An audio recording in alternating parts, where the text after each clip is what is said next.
다들 위안부 소녀상에 키스 한 번씩 날려줘요. 이들은 자발적으로 매춘부가 되길 바랬잖아요. 서울 용산구 인근에 있는 소녀상에 입맞춤하는 한 외국인 남성. 전 세계인이 보도록 방송까지 하면서 소녀상을 희롱하기 시작하는데요. 심지어 소녀상의 치마 안으로 손을 넣어 한국을 모욕하는 행위도 서슴지 않습니다. 잠시 후 그 외국인의 얼굴은 피투성이 만신창이가 되어 있었는데요. 과연 이 남성에게 무슨 일이 있었던 걸까요? 안녕하세요. 저는 미국 애리조나 주립대학교에서 금융학을 전공하는 오딘이라고 합니다. 혹시 애리조나 주립대학교를 들어보신 적 있으신가요? 요즘 전 세계를 떠들썩하게 만든 사람도 이 대학에 진학했다는 사실이 밝혀졌더라고요. 아마 눈치채신 분들도 있을 거예요. 그는 바로 조니 소말리입니다. 대학 동기지만 그와 그렇게 친한 사이는 아니었어요. 같은 동기여서 얼굴과 이름만 알고 있었고 그와 저는 어울리는 무리가 달랐거든요. 아마 금융학을 계속 전공해서 GPA가 높고 경력을 쌓았다면 정상적으로 금전적인 안정을 누리며 살 수 있었을 텐데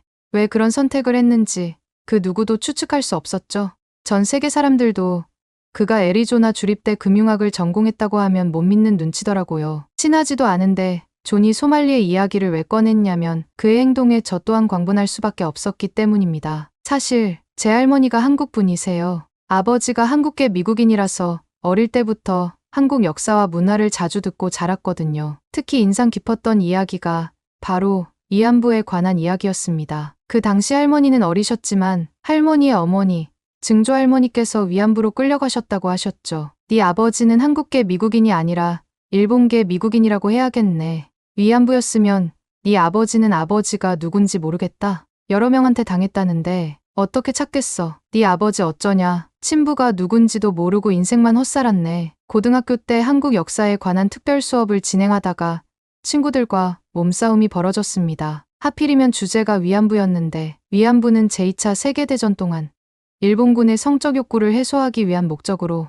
강제적이거나 집단적 또는 일본군의 기만에 징용이나 인신매매범, 매춘업자 등에게 납치 또는 매수 등 다양한 방법으로 일본군에게 성적인 행위를 강요받은 여성을 뜻하잖아요. 전쟁에서 생존한 사람들은 하루에 30번 이상 성행위를 강요당했고 일본군의 성폭력을 피해 달아나려다가 다시 일본군에게 잡혔다는 증언도 있었고 많은 매체에서 위안부 피해자 여성들이 증언까지 한 사실도 알려져 있거든요. 물론 일본은 여전히 이 일만큼은 인정하지 않고 있지만요. 그런데 특별 수업 당시에 위안부 역사를 설명해주는 선생님의 말씀에 더는 참을 수 없었습니다. 일본의 위안부 문제는 사실 당시 일본 군대가 필요로 하여 여성들을 자발적으로 모집한 사례로 볼 수 있습니다. 이 여성들은 보상이나 안정된 직장을 위해 자발적으로 그 길을 선택한 거죠. 그래서 이 문제는 단순히 피해자와 가해자의 문제로만 볼 수는 없어요. 선생님의 말씀이 끝나지 않았지만 저는 손을 번쩍 들을 수밖에 없었습니다. 일본이 왜곡한 역사입니다. 위안부 피해자들은 강제로 일본군에게 끌려가 끔찍하고 잔혹한 일을 당했어요. 제대로 된 정보를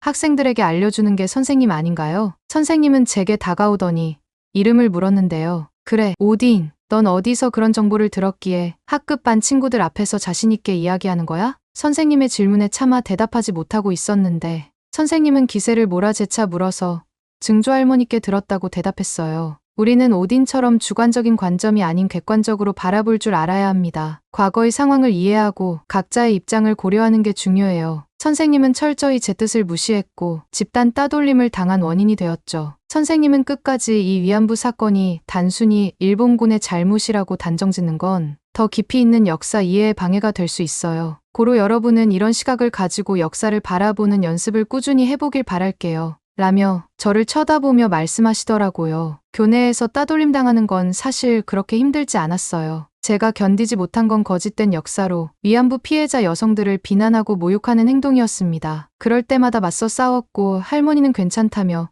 제가 다치는 게 더 싫다고 하셨지만 피해자들을 위해 싸워줄 사람도 있어야 하잖아요. 라는 제 말에 말없이 꼭 안아주셨죠. 그 후로도 열심히 왜곡된 역사를 바로잡으려고 했지만 제 말을 들어주려는 사람은 아무도 없었어요. 할머니에게 나아진 세상을 보여주고 싶었는데 그런 세상을 보기도 전에 할머니는 하늘로 떠나야 했습니다. 오딘, 네가 살아갈 세상은 서로에게 총구를 겨누는 세상이 아니길, 나를 사랑하며 살 수 있는 세상이길 바란다. 할머니가 저에게 남긴 마지막 말씀이었어요. 하지만 지금 세상도 별반 다를 게 없었습니다. 대학 동기기만 했던 조니 소말린이 세계를 어지럽히고 있었으니까요. 조니 소말린은 미국에서 출발하여 일본, 콜롬비아, 태국, 이스라엘을 거쳐 지금은 대한민국에 체류하면서 온갖 조롱과 한국인들을 도발하면서 범죄 행각을 일삼고 있다는 뉴스를 보았는데요. 2023년 5월 18일 도쿄 지하철에서 원자 폭탄을 다시 투하하겠다라는 고성방가와 함께 현지 남성에게 시비까지 걸다가 한국계 미국인 남성이 그를 저지하는 영상이 퍼지면서 일본 국민의 분노를 샀다고 들었어요. 아마 그가 주목받기 시작한 건 이때가 처음이었을 겁니다. 초반에는 이 영상이 화제되고 곧바로 사과문을 올렸다고 했는데요. 얼마 가지 않아서 또다시 더 큰 민폐 행동을 일삼기 시작했고 공공장소나 전철에서 일본을 비하하는 노래까지 틀고 다녔다더라고요. 심지어는 등교하는 일본 여고생을 스토킹하면서 성인 만화의 신음을 계속 틀어 성희롱까지 일삼았다고 했습니다. 다른 나라에서 온 사람이 나라를 해방하고 다니는데 누가 지켜만 보고 있었겠어요. 당연히 일본 경찰들이 나서서 그를 붙잡았다고 했죠. 하지만 조니 소말리는 경찰에게 취조당하면서 계속 영어로만 대화했고 영어를 하지 못한 일본 도쿄 경찰이 이렇다 할 손을 쓰지도 못한 채 그를 풀어줄 수밖에 없었다는 거예요. 그렇다고 조니 소말리가 얌전히 있었겠나요? 그는 경찰에게서 풀려나자마자 쓰레기를 버리고 디즈니랜드에서는 음란 방송을 스트리밍하고 여성에게 성희롱과 노상 방뇨 등의 각종 민폐 행위를 일삼았습니다. 일본인들은 그의 행동에 분노해서 일본 시민들과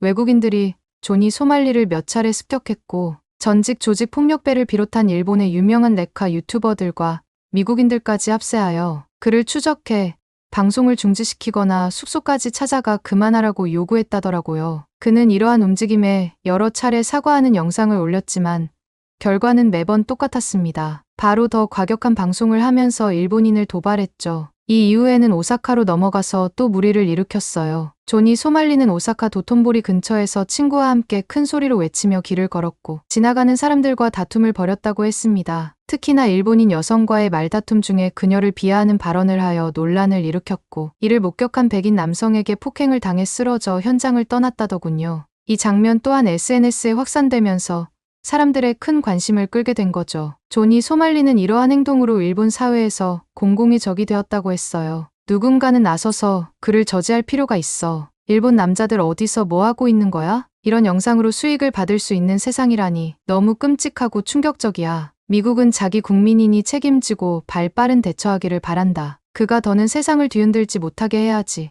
미국은 이 사태를 지켜만 보고 있는 거야? 이처럼 그는 비난의 대상이 되었고 다시는 일본에 입국하지 못하게 해야 한다는 여론이 형성되고 있었죠. 이 여론의 흐름 속에서 오사카 경찰은 그의 방송을 감시하고 그를 따라가면서 감시망을 구축했다고 전했습니다. 그러던 중 오사카의 호텔 건설 현장에 무단으로 침입하여 소란을 피우는 라이브 방송이 오사카 경찰의 감시에 포착되어 방송 캡처본과 CCTV, 영상, 현장 인부와 건설 회사의 신고를 근거로 조니 소말리를 건조물 침입 혐의로 체포할 수 있었다죠. 석방된 이후로도 조니 소말리는 오사카시의 규동식당에서 크게 음악을 틀며 또 민폐를 끼치다가 두 번째로 체포되었다고 했습니다. 비즈니스 방해 혐의로 벌금 20만 엔을 선고받은 후 비자 초과 체류로 인해 일본에서 추방되었지만 그는 어떠한 죄책감도 보이지 않았다고 했죠. 신케이 신문의 보도에 따르면 조니 소말리는 부끄럽다. 내가 피해를 준 모든 사람에게 미안하다. 앞으로는 방송도 그만두고 조국으로 돌아가 공부를 계속하겠다. 는 내용이 적힌 성명문을 내놓았다고 밝혀졌지만 정작 그는 재판받고 나오면서 방송국 카메라를 향해 활짝 미소 짓는 모습이 포착된 겁니다. 이에 더더욱 일본인들에게 공분을 샀죠. 외국인들을 더 강력하게 처벌해야 한다. 일본인들이 친절하다고 무시하는 외국인들에게는 마땅한 죗값을 치르게 해야 해. 일본에 거주하는 외국인들도 어떻게 변할지 몰라. 전부 추방하자. 조니 소말리 때문에 일본에 거주하는 멀쩡한 외국인들까지 싸잡혀서 비난받게 되었고 이들은 억울하다는 불만을 표출하고 있었습니다. 현지에서는 조니 소말리가 재입국을 시도할 경우에 강력한 조치를 요구하는 목소리가 계속 나오고 있다네요. 하지만 문제는 이게 전부가 아니었어요. 일본 정부가 조니 소말리에게 내린 처벌이 약하다는 말이 나오기 시작했거든요. 자기 나라를 모욕하고 더럽혔는데 고작 벌금형이 말이 돼. 기껏 때린 형이 추방이라니. 다른 나라로 가서 뛰어놀라고 보내준 셈이지. 본인들 나라만 깨끗하면 문제없다는 일본 사고방식. 혹여나 국제분쟁이라도 생긴다면 일본이 제일 먼저 망하겠구나. 일본인들 이기적인 게 여기서 드러날 줄이야. 일본인이 친절하다는 건 본인들이 하는 말이지. 실상은 겉과 속이 다른 사람들이라고.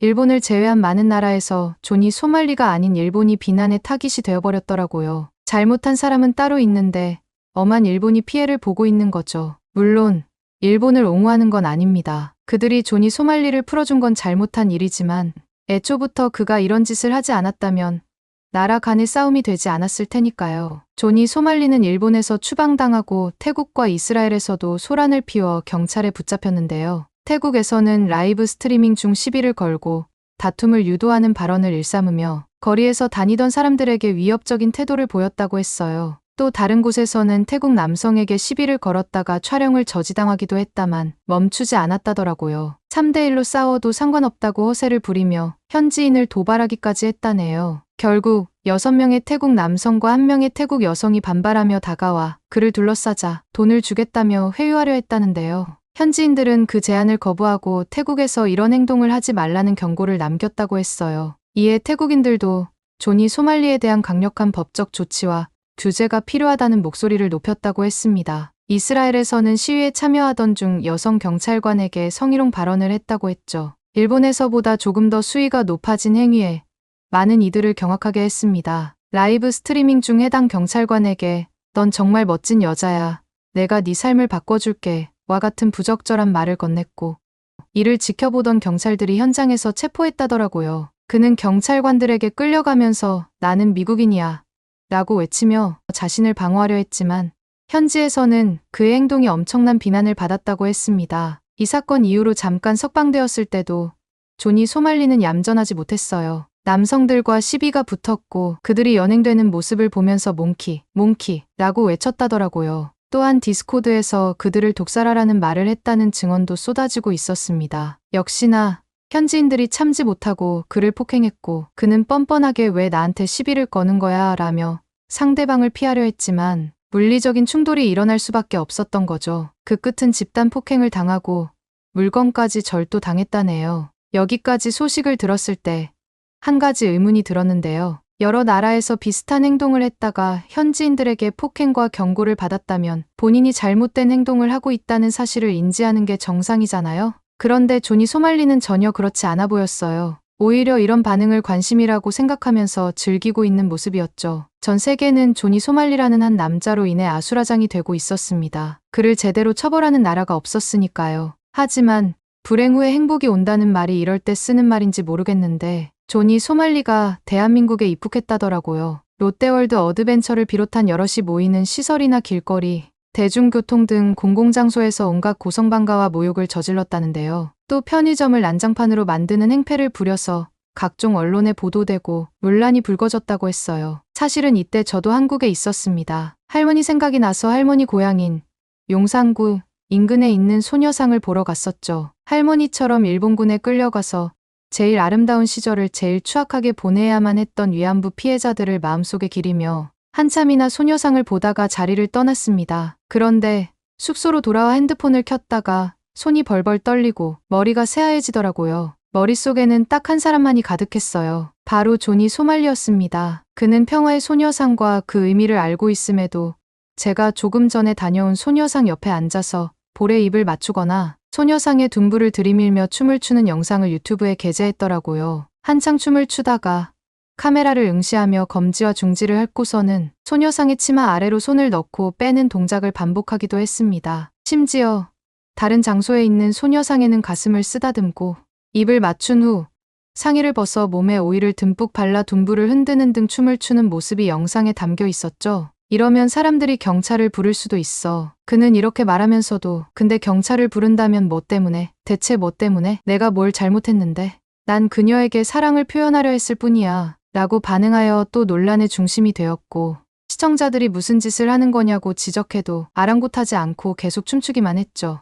여기서 끝이 아니었습니다. 존이 소말리는 종이에 우길기를 그려 한 대학교 근방에서 행인에게 우길기 그림을 보여주며 반응을 묻는 방송을 진행했다더라고요. 본인의 유튜브 부계정에 올렸는데 여기서 그는 소녀상에 대한 부적절한 발언까지 일삼았다고 했습니다. 그리고 사람들이 자신의 질문에 쉽사리 응하지 않자 우리 이제 그냥 이 빌어먹을 위안부 조각상으로 가서 거기에 오일을 바르고 그 조각상을 애무해야겠어. 라고 도발했으며 소녀상을 성희롱하면 법에 저촉될 수 있냐고 물어보기도 했다네요. 그러면서 태국에서는 문화에 대한 무례를 처벌하는 법이 있다는 건 알고 있다고 했다는 겁니다. 그 외에도 롯데월드에서 부적절한 음성을 계속 송출하며 방송하다가 경찰을 출동하게 했고, 라이브 스트리밍 중 기부받은 부적절한 메시지와 음성을 고스란히 큰 소리로 송출하며 주변인들에게는 벨소리 때문이라고 둘러댔다고도 했죠. 어린아이들이 많은 곳에서도 성적인 음성과 북한 김정은의 연초 최고인민회의 시정연설을 송출하기도 했습니다. 결국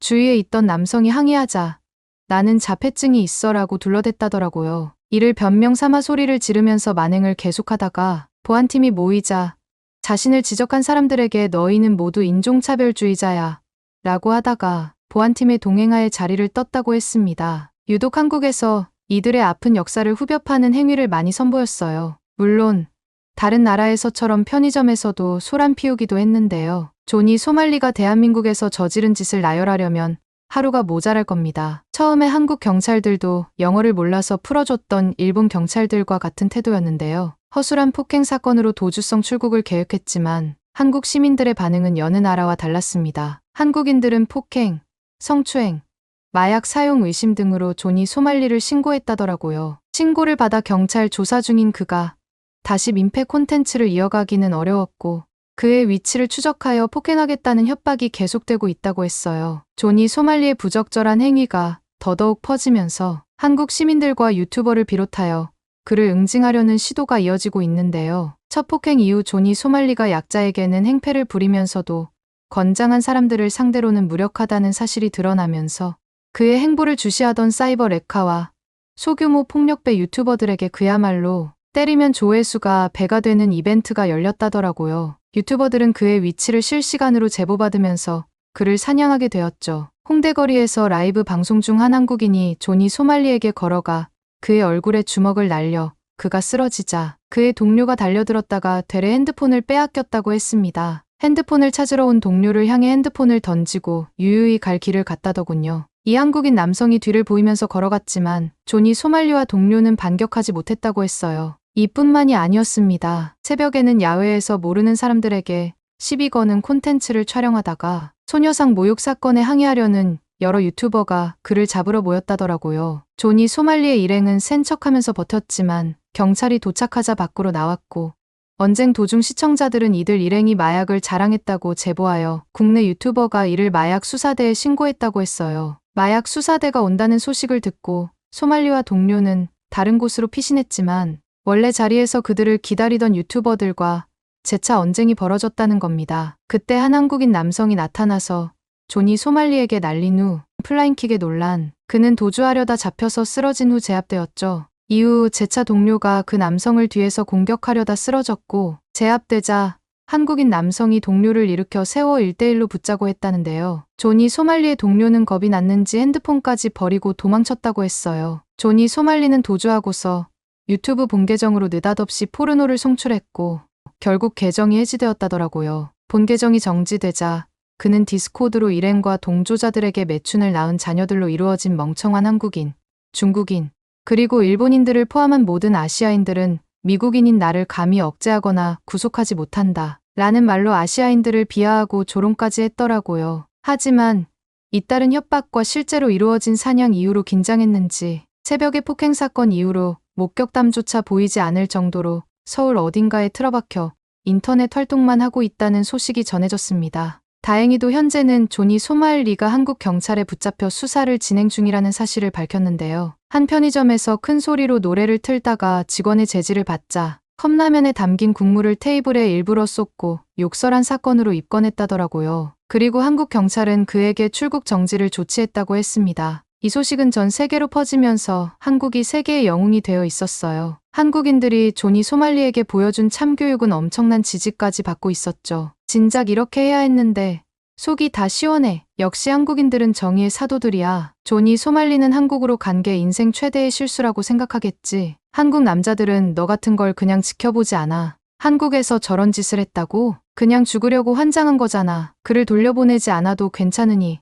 한국에서 알아서 처리해 주세요. 이처럼 조니 소말리의 민폐 행동에 분노한 외국인들이 많았기에 한국인들이 보여준 주먹은 두려움이 아닌 정의가 될 수 있었던 게 아닐까요? 한국인들은 아직도 분에 차지 않았는지 조니 소말리에게 주먹을 날린 분들 모두 우리의 애국자입니다. 우리를 모르고 온 외국인에게는 무한한 친절을 베풀지만 우리를 우습게 알고 침략한 놈에게는 무자비함을 베풀지. 우리는 건들지 않으면 착해. 다만 건드리면 큰일 나지. 일본은 추방했지만 우리는 출국 금지를 내렸지. 본인이 한 일에 정당한 법적 책임을 지게 하자. 추방은 절대 안 되지. 술래잡기는 이제 시작인데. 조니 소말리, 한국 아저씨들이 친절하지. 맵싸한 손으로 안면 근육도 풀어주고 말이야. 우리나라 말 중에 이런 말이 있어. 미친놈이나 미친 개는 매가 약이다. 우리나라 매가 얼마나 아픈지 제대로 알게 해줄게. 등의 반응을 보였습니다. 이에 외국인들은 더욱 한국에 열광했고 잘못을 저지른 이에게 벌을 가하는 한국 법적 제도에 크나큰 감동도 얻었다는 말이 많았죠. 비록 그가 소녀상 앞에서 저지른 짓이 없어지는 건 아니지만 한국인들이 자신들의 역사와 문화를 무시하고 파괴하려는 자를 엄하게 처벌해줘서 한편으로는 고마웠습니다. 저는 제 증조할머니가 위안부 피해자인 사실이 부끄럽지 않아요. 한국인들처럼 당당하게 맞서 싸우면서 할머니가 유언으로 남긴 세상을 만들고 싶어요. 한국 노래 따위가 빌보드 1위를 하다뇨.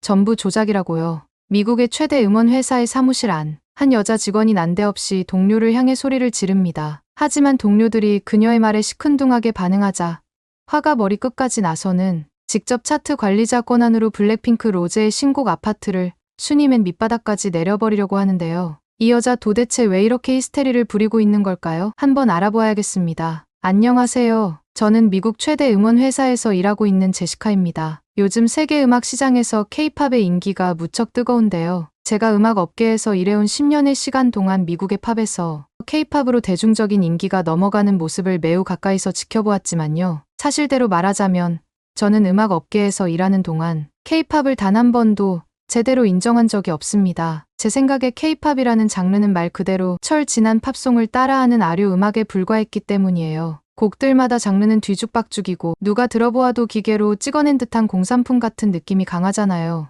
그에 비해 진짜 음악은 감정과 깊이로 듣는 이의 마음을 움직이죠. 예를 들면 제가 너무나 사랑하는 가수인 브루노 마스의 노래들은 어떤 날씨, 어떤 기분에 들어도 잘 어울리고 감정 표현 하나하나가 진짜처럼 느껴지잖아요. 진정성을 가진 아티스트는 오랜 시간 동안 사람들에게 사랑받을 수밖에 없습니다. 저는 바로 그런 이유로 브루노 마스를 무척 좋아하고 그의 음악을 진심으로 존경해왔죠. 그의 음악이 제가 근무하는 음원 차트에서 1위를 할 때면 제가 다 기분이 좋아 하루 종일 싱글벙글 웃고 다닐 정도로요. 그가 가진 음악적 역량과 실력은 어느 누구와도 비교할 수 없을 정도로 뛰어나다고 믿어왔습니다. 반면에 K-팝은 너무 다릅니다. 가수들이 무대 위에서 기계적으로 춤을 추고 오글거리는 표정을 짓는 모습이 전혀 자연스럽지 않아요. 남자든 여자든 성형과 화장을 과하게 한 상태로 서로 똑같아 보이는 외모와 복장을 하고 있으니 누가 누군지도 헷갈리죠. 음악은 물론 보컬 실력도 낮은 데다 노래 자체의 깊이나 감동이 거의 없다고 생각합니다. 한국 시장에서는 K-팝이 국뽕을 불러일으킬 정도로 유행한다지만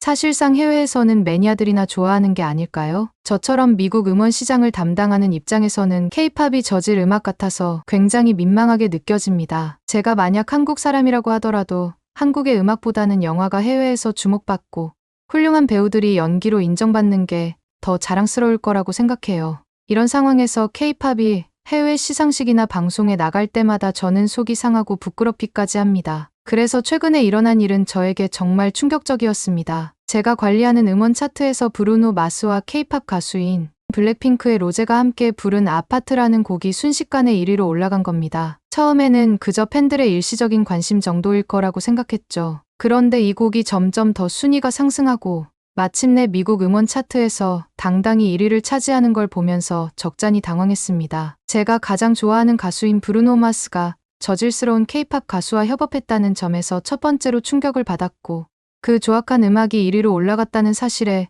온 몸에서 힘이 빠져버리고 말았지요. 브루노 마스에게는 정말 미안하지만 저는 이걸 순전히 조작이라고밖에 생각할 수 없었습니다. 분명히 K-팝 팬들이 조직적으로 스트리밍과 음원 구매를 한 게 분명하다고 생각했죠. K-팝 팬들이 워낙 극성스럽고 집단적이다 보니 그들의 순위 조작이 아니면 설명이 안 된다고 믿었습니다. 실제로 그런 사례들이 종종 있기도 했기에 확신했죠. 그런 몰상식한 일에 제 인생을 밝혀준 가수인 브루노 마스를 끌어들였다는 것이 치가 떨렸습니다. 화를 참지 못한 저는 자리를 박차고 일어나 주변 동료들에게 한국 노래가 빌보드 1위를 한 건 말도 안 된다고 소리쳤습니다. 그러나 하루 종일 주어진 일만 하면서 시간을 보내는 무기력한 동료들은 누구도 제 말에 동조하지 않았죠. 분한 마음을 풀 길이 없던 저는 순간 욱한 나머지 직접 그 노래를 순위 밑바닥으로 떨어뜨려 보려고 했는데 제 관리 직원 권한으로는 그런 일은 불가능했습니다. 그저 거친 숨만 씩씩 내뱉으며 그날 오후 반차를 내고 일찍 퇴근해버렸어요. 집으로 돌아가는 길, 저는 한 가지 결심을 했습니다. 제가 직접 그 아파트라는 곡의 빌보드 1위가 조작이라는 정보를 찾아내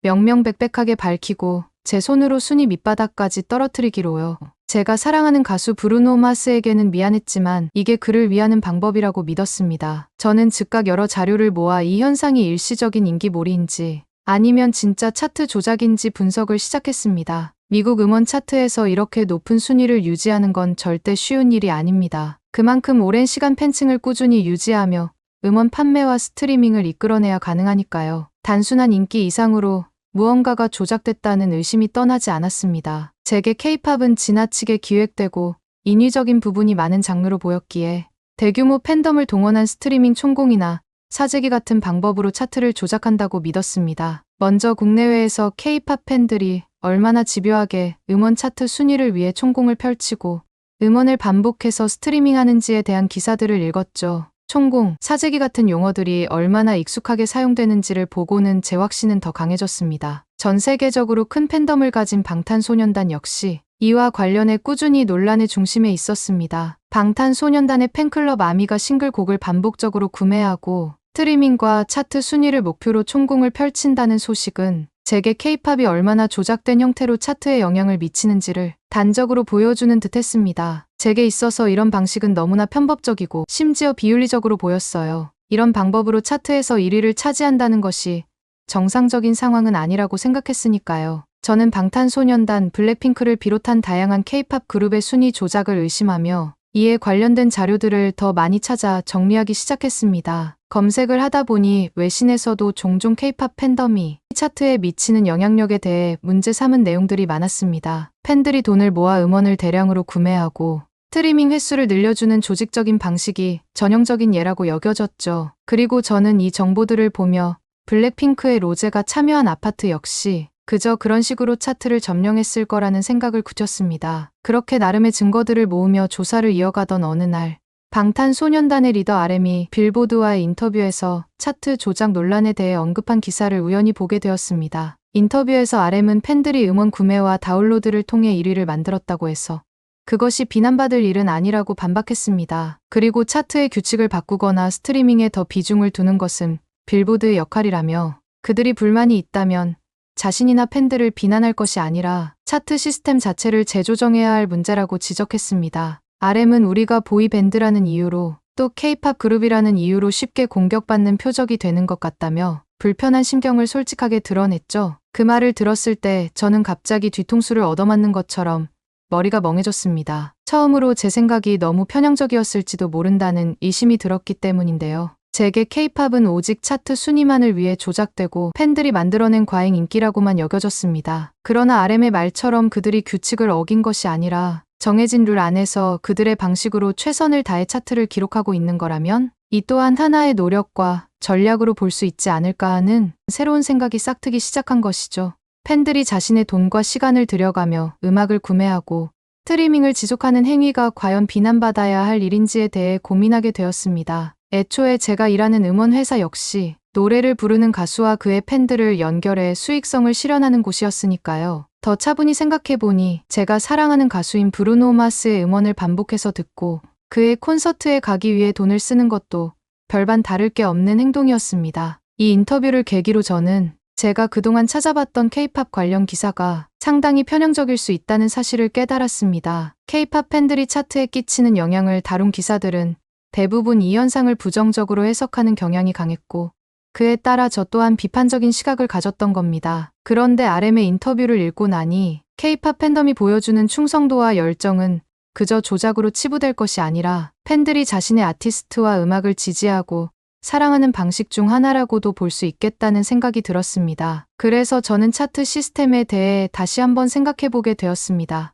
음원 차트는 철저히 각 음원의 스트리밍 횟수와 다운로드 횟수를 기반으로 순위가 정해지죠. 물론 K-팝 팬덤이 매우 열정적이고 때로는 극성스럽다고도 할 수 있지만 그 열정이 잘못된 것은 아닙니다. 그저 규칙 내에서 자신들이 할 수 있는 최선을 다하고 있는 것뿐이니까요. 팬들의 이러한 충성도가 음원 차트에서 높은 순위로 이어지고 이를 통해 아티스트가 인정받을 수 있다면 그 자체로도 충분히 존중받아야 할 하나의 문화라는 생각이 들었습니다. 그리고 또 하나 제 고정관념이 부서진 계기는 아파트라는 곡에 관한 분석을 진행하는 과정에서 발생했는데요. 그 곡이 내고 있는 성과가 단순히 조작이라고 단정 짓기 어려운 결과로 나타나고 있었기 때문이었습니다. 노래가 가진 매력 자체가 꽤 크다는 여론이 탄탄하게 형성되어 있는 데다가 아파트라는 곡을 찾는 다양한 사람들의 반응이 정말 진심이 담겨 있었거든요. 저는 곡 자체에는 그다지 관심이 없었기에 직접 듣기는커녕 그저 통계와 자료만 분석하며 무시하려고 했습니다. 그런데 시간이 지날수록 이 곡에 대한 호평이 쏟아졌고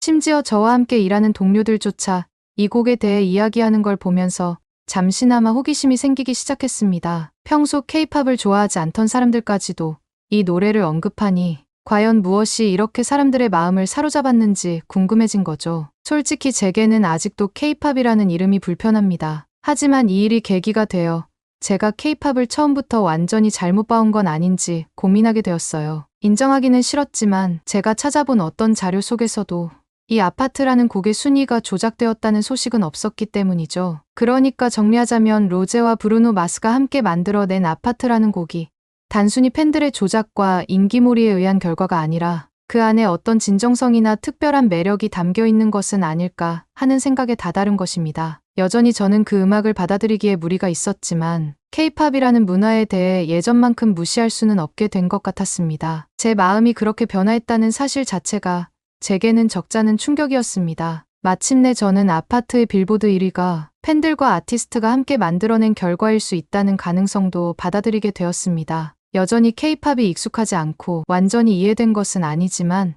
그들의 문화와 열정을 더 이상 경멸적인 시선으로 바라볼 수는 없을 것 같았고 결국 곡을 직접 들어보기로 했죠. 처음으로 로제와 브루노 마스의 듀엣곡 아파트를 보았을 때는 그냥 또 하나의 기획성 콜라보레이션이라고 생각했습니다. 브루노 마스는 K-팝 인기 가수 로제의 인기에 힘입어 한국에서 인지도를 더 확장하고 로제는 팝스타 브루노 마스를 통해 미국에서의 인기를 굳히겠다는 전략이 너무나 투명하게 들여다보였습니다. 다분히 계산적인 협업일 거라는 선입견을 가진 채 저는 플레이 버튼을 눌렀습니다. 그리고 곧장 들려오는 첫 소절에 깜짝 놀라고 말았죠. 머릿속에 바로 각인될 정도로 중독적인 멜로디와 로제와 브루노 마스의 보컬이 자연스럽게 어우러지며 전해지는 신나고 펑키한 분위기가 생각보다 훨씬 진실되게 느껴졌거든요. 처음에는 아무 생각 없이 듣다가 곡에 점점 빠져들게 되었습니다. 그리고 몇 번이고 반복해서 듣다 보니 이 곡이 가진 특별함을 조금씩 이해하게 됐습니다. 로제의 중독성 있는 보컬과 브루노 마스의 거칠면서도 깊이 있는 목소리가 서로의 매력을 더욱 돋보이게 하면서 노래 전체에 일종의 생명력을 불어넣더군요. 그 순간 제 안의 편견이 서서히 사라지며 그저 이 음악을 즐기게 되었습니다. 제가 그렇게 빠르게 음악에 빠져든 것도 오랜만이었기에 스스로도 놀라울 정도였죠. 아파트라는 곡에 대한 여러 평가들 중에는 리듬이나 멜로디가 마음에 든다는 이야기도 많았는데요. 막상 제가 들어보니 이 노래가 단순히 신나는 리듬 이상의 의미가 담겨 있더라고요. 이 곡의 제목인 아파트는 실제로 한국 술자리에서 하는 아파트 게임에서 착안한 것이었죠. 로제와 브루노 마스가 이 게임을 하면서 이 노래에 대한 영감을 얻었다고 합니다. 로제가 분명 미국 시장만을 타겟팅해서 노래를 만들었을 거라고 생각했는데 한국만의 문화를 첨가한 게 정말 신선했습니다. 더 찾아보니 아파트 게임이란 건 아주 간단하지만 게임을 하면서 모두가 자연스럽게 한데 모이는 분위기가 만들어지는 매력이 있는 것 같았죠. 아파트를 외치며 원중앙에 손을 모으고 숫자를 부르며 게임을 이어가는 과정이 무척 유쾌하게 느껴졌어요. 그 외의 가사에서도 한국적 요소가 굉장히 많이 담겨 있어서 이 곡이 단순한 팝송이 아니라 한국 문화에서 영감을 받아 탄생한 노래라는 점이 새삼 흥미롭게 다가왔습니다. 특히 노래의 첫 부분에 채영이가 좋아하는 랜덤 게임이라는 가사가 나오는데 채영이 로제의 한국 이름이라는 것도 새롭게 알게 되었어요. 또 브루노가 노래 중간에 태극기를 흔들면서 건배라는 한국말을 외치는 장면도 꽤 인상적이었고요. 그 장면을 보고 이 노래가 단순히 재미있는 가사나 흥겨운 비트 이상의 의미를 가진 작품이라는 생각이 들었습니다. 한국적인 놀이와 표현들이 외국 팝 아티스트의 노래에 이렇게 자연스럽게 녹아들 수 있다는 점에서 놀랐고, 나아가 이런 요소들이 다른 문화권에서도 공감을 얻어가고 있다는 점이 무척 흥미로웠습니다. 하지만 제가 이 곡을 진정으로 이해하게 된 것은 브루노 마스가 로제와의 협업에 대해 이야기하는 영상을 우연히 보게 된 후였습니다. 영상에서 브루노는 이 곡이 단순한 비즈니스 협업이 아니라 서로에 대한 깊은 우정을 바탕으로 만들어진 것이라고 말하더군요. 그는 로제와의 작업이 얼마나 즐거웠는지에 대해 진심 어린 감정을 숨기지 않았습니다. 이 곡은 두 사람이 음악으로 쌓아온 우정의 결과물이라며 음악을 통해 연결되는 진정성 있는 순간을 경험했다고 이야기하는 브루노의 말에 제가 품고 있던 의심은 완전히 사라졌습니다. 브루노는 그들의 협업을 그저 음반 성적을 위한 프로젝트가 아니라 두 사람이 가지고 있는 순수한 열정과 영감을 나누는 과정이었다고 말했습니다. 그는 로제와 함께 작업하는 동안 서로에게서 많은 영감을 받았으며 그들의 우정이 음악을 더 풍성하게 만들었다고 하더군요. 덕분에 한국의 음악 방송에서 아파트가 1위를 했고, 브루노는 한국 팬 여러분 너무 감사합니다. 아침 내내 울었어요라는 한국어 메시지를 남기기도 했는데, 이 진심 어린 제스처에서 브루노가 얼마나 한국 팬들과 로제에 대한 애정을 가지고 있는지가 느껴졌습니다. 브루노와 로제는 서로를 자랑스럽다며 서로의 존재를 지지하고 존중하는 모습도 보여주었죠. 그들의 이야기를 알게 된 후 저는 다시 아파트를 들어보았습니다. 이번엔 마치 두 사람이 서로의 목소리를 통해 소통하는 듯한 감정이 훨씬 더 선명하게 다가왔습니다. 그들의 우정과 신뢰가 노래의 가사와 멜로디에 고스란히 녹아있는 듯 느껴졌죠. 가볍게 넘겨들었던 가사 하나하나가 두 사람이 서로를 이해하고 존중하는 마음에서 비롯된 것이라는 걸 생각하니 곡이 훨씬 깊이 있게 다가왔습니다. 그들은 각자의 개성이 강한 아티스트이지만 서로를 이해하고 함께 창작하는 과정을 통해 하나의 멋진 음악을 만들어낸 겁니다. 그리고 이 곡을 통해 저도 그들이 전달하고자 했던 감정과 이야기를 온전히 느낄 수 있었고요. 브루노 마스와 로제, 이 둘이 보여준 예술적인 협업과 우정은 그저 차트 성적을 위해 모인 것이 아니라 두 사람의 진심과 음악에 대한 열정을 바탕으로 이루어진 특별한 관계였습니다. 저는 이 경험을 통해 음악의 순수한 힘과 그 안에 담긴 진실성을 다시 한번 느끼게 되었고, 그것이야말로 우리가 예술을 통해 얻는 진정한 가치가 아닐까 하는 생각이 들었습니다. 그리고 이런 음악이 더 인기가 많아지길 바라는 마음으로 주변 동료들에게도 아파트를 추천하기 시작했죠. 며칠 전까지만 해도 그렇게 싫어하더니 갑자기 왜 태도를 바꾸었냐며 동료들은 의아해했습니다. 그들 중에는 이미 저보다 먼저 로제의 아파트를 듣고 로제가 그녀의 SNS에 업로드한 아파트의 간단한 안무까지 외운 사람도 있었죠. K-팝이 어느 정도 인기가 있을 거라고 생각은 했습니다만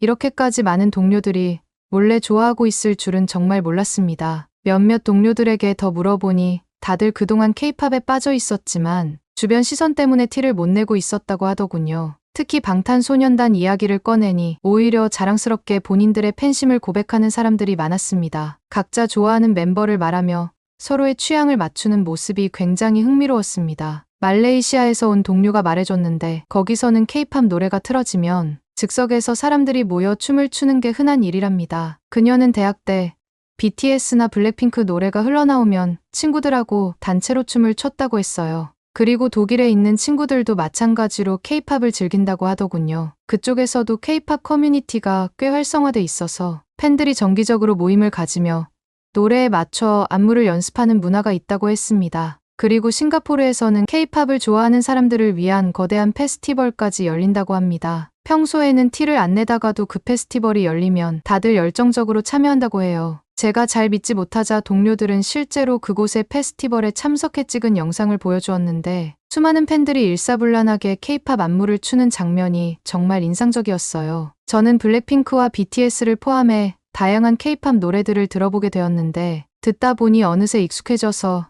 이게 바로 K-팝의 매력이구나 싶더군요. 처음에는 단순한 호기심이었지만 동료들로부터 K-팝에 대해 더 많이 듣고 회사에서 관리하는 데이터와 차트를 보며 어떤 곡들이 꾸준히 사랑받고 있는지 확인할 때마다 그 인기의 비결을 더 알고 싶어졌습니다. 단순히 노래만 들어보는 정도를 넘어서 점점 더 K-팝의 독특한 무대 구성과 안무, 팬들과의 소통 방식을 이해하게 되면서 그 안에서 확실히 다른 문화를 체감하게 되었습니다. 그러면서 문득 이런 생각이 들더군요. 우리가 관리하는 음원 차트가 더 건강하고 투명한 문화 형성에 기여할 수 있다면 어떨까? 물론 지금도 저희 음원 사이트는 가능한 한 투명하게 데이터를 수집하고 공정하게 차트를 집계하고자 노력하고 있습니다. 하지만 K-팝의 영향력이 점점 커지면서 그 인기를 둘러싼 여러 문제도 생기는 것이 사실입니다. 예를 들어 음원 사재기나 차트 조작 논란 같은 것들이죠. 이러한 문제를 해결하기 위해 저는 내가 낸 돈이 내가 듣는 음악에만 배분되는 정책을 강화해 순수하게 음악을 즐기는 소비자들의 의사가 더욱 명확하게 반영되도록 하자는 의견을 냈습니다. 또한 기존의 실시간 차트 대신 주간 차트와 월간 차트로 전환해 팬들이 시간에 얽매이지 않고 음악을 즐길 수 있는 환경을 만들려는 계획도 세우고 있습니다. 이 과정에서 라디오와 TV 데이터뿐 아니라 유튜브와 같은 플랫폼의 재생수까지 반영하여 더욱 넓은 차원의 공정한 음악 평가가 이루어지도록 할 계획입니다. 이렇게 되면 특정 아티스트의 팬들뿐 아니라 발라드, 힙합, 인디 등 다양한 장르의 음악 팬들도 자신들이 좋아하는 음악이 차트에 반영되는 과정을 더 투명하게 느낄 수 있을 테니까요. 이제는 단순히 음원 데이터를 관리하는 것을 넘어 그 음악이 어떤 과정을 통해 사랑받고 또 발전해 나가는지에 대해 저도 함께 고민하게 되었어요. 이와 같은 고민과 노력을 통해 더 많은 사람들이 K-팝을 포함한 다양한 음악을 진심으로 즐길 수 있는 문화를 만들 수 있기를 바랍니다. 제게 이런 깨달음을 선사해준 블랙핑크 로제의 아파트라는 곡에게도 무한한 감사 인사를 보내고 싶어요. 지금까지 제 이야기 들어주셔서 정말 감사합니다.